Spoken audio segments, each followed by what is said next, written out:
Hello बच्चों, नमस्कार। मैं हूं नारायण पटेल, आपके अपने चैनल पर।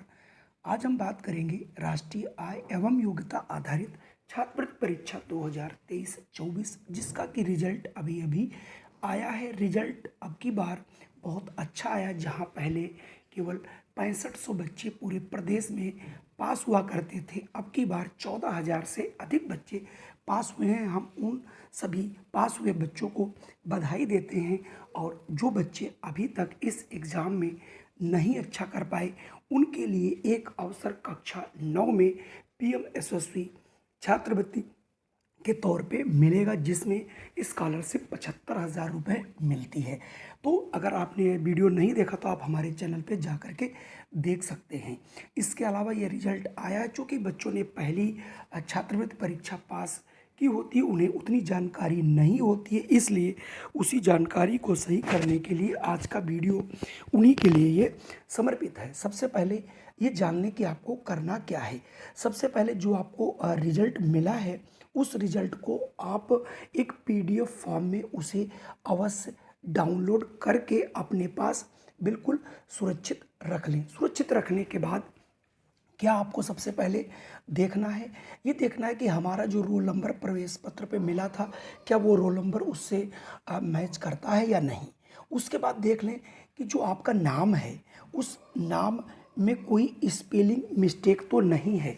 अगर कोई भी मिस्टेक है तो आप तुरंत उस पर कार्रवाई करेंगे। क्या करेंगे, ये चीज़ें मैं आपको बाद में वन बाई वन बताऊंगा। उसके बाद अपने पिता की जो नाम है, उसमें देख लें कोई गलती तो नहीं है, उसे आप नोट कर लें। उसके बाद देख लें जन्म तिथि में कोई गड़बड़ी तो नहीं, जो हमारा रिजल्ट है उसमें। उसके बाद आप मेल और फीमेल देख लें, आप मेल हैं या फीमेल उसमें सही अंकित है या कि नहीं।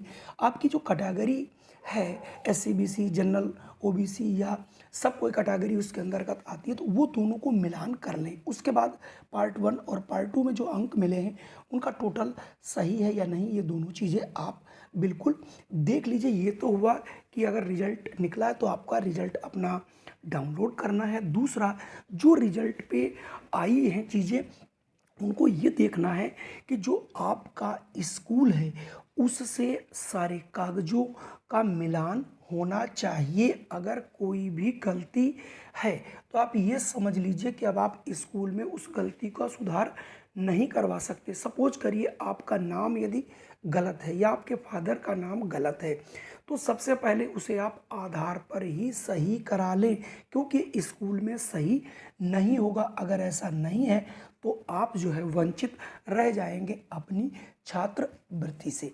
अगली बात है, जो दूसरी चीज़ है कि इसका सर्टिफिकेट वगैरह जो मिलता है वो आपको DIOS यानी जिला विद्यालय निरीक्षक के यहाँ से मिलेंगे, लेकिन वो अभी नहीं, ये इसमें अभी कम से कम 1.5 से 2 महीने का टाइम अवश्य लगेगा, तब जाके आपको जो है सर्टिफिकेट मिलेगा।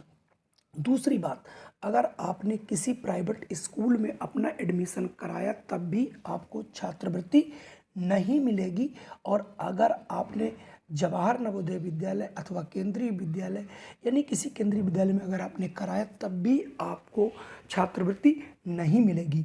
और अगर आपने ऐसा कराया है तो आप अभी अपने जो है एडमिशन को, आपके पास मौका है, और उसे आप किसी जो आपके नज़दीक में आपका एक कोई भी गवर्नमेंट कॉलेज हो, वित्तीय सहायता प्राप्त हो, उसमें अपना नाम लिखा करके ये छात्रवृत्ति पा सकते हैं। अब आपने अपना एडमिशन किसी जो है सरकारी स्कूल में करा लिया, उसके बाद जब आप इसके पोर्टल पे जाएंगे, इसके पोर्टल का जो नाम होता है वो है NSP पोर्टल यानी नेशनल स्कॉलरशिप पोर्टल। उस पर जब आप जाते हैं तो उस पर आपको ढेर सारी सूचनाएं वहां पर देनी रहती हैं। कौन कौन सी सूचनाएं, उनको मैं आपको वन बाय वन बताता हूं, जिसे आप देख लीजिए। सबसे पहले आपको वहां पर अपना रिजल्ट देना होगा, अपने माता और पिता का नाम देना होगा, और जो आपका अनुक्रमांक है ये यानी जो रिजल्ट आया उसमें भरना पड़ेगा। आपके पिता की वार्षिक आय लगेगी, तो अगर आपने अभी तक वार्षिक आय नहीं बनवाई तो आप तुरंत फटाफट इसको बनवा लीजिए। अगला, आपकी जन्म तिथि लगेगी, आपका पता लगेगा, और आपका पिन कोड भी वहाँ पर लगेगा। यहाँ पर आते हैं अगला, आपका आधार कार्ड भी लगेगा, और आधार कार्ड का मिलान आपका इस रिजल्ट कार्ड से होना चाहिए। अगर ये नहीं है तुरंत आप इसको अभी सही करा सकते हैं। उसके बाद बात आती है पासबुक की। पासबुक यहाँ पर बच्चे और माता पिता दोनों की लग सकती है, लेकिन मेरी सलाह है कि बच्चा जो कैंडिडेट है, आप अपना अभी एक पासबुक खुलवा लीजिए और उसको आधार के बेस पर ही खुलती है, इसलिए आपका आधार पर जो नाम होगा वही आपकी पासबुक पर भी होगा।